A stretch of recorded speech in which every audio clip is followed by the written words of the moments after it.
కొర్నేలి అనే భక్తుడు ఇంటి వారందరితో కలిసి దేవుని భయభక్తులు కలిగి ఎల్లప్పుడూ దేవునికి ప్రార్థన చేస్తున్న అతని ఇంటికి దేవుని దూత వచ్చి మాట్లాడగలేని నీతో నీ దేవుడు మాట్లాడ్డా? నువ్వెంత కష్టపడుతున్నావు, నువ్వెంత ప్రయాసపడుతున్నావు, నీ ఇంటికి నువ్వెంత న్యాయం చేస్తున్నావు, నీ ఇంటి వారి పట్ల నువ్వెంత బాధ్యతాయుతంగా ఉన్నావు, నీవు చేస్తున్న సేవ పట్ల నువ్వెంత బాధ్యతాయుతంగా ఉన్నావు, దేవుని ఇల్లంతట్లో ఆయన పరిచారకులు ఎంత నమ్మకస్తులుగా ఉన్నారు, నీ సత్క్రియలేంటో, నీ నీతి కార్యములేంటో, నీ మంచి కార్యములేంటో, నీ మంచి హృదయంలోంచి వస్తున్న మంచి తీర్మానాలేంటో అన్నిటినీ దేవుడు తన జ్ఞాపకంలో పెట్టుకున్నాడు. దేవుని బిడ్డ,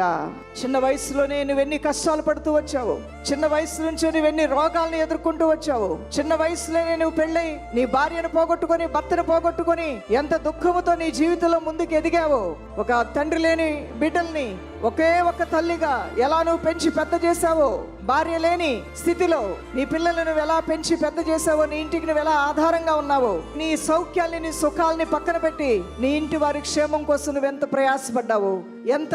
వేదన అనుభవించావో, నీ శత్రువు కూడా నువ్వు కీడు చేయకుండా నువ్వెంత మేలు చేస్తూ ఎంత మంచితనం నువ్వు కలిగి ఉన్నావో, నీ మంచితనం అంతా నీ దేవుడు జ్ఞాపకం చేసుకుంటున్నాడు. దేవుని బిడ్డ,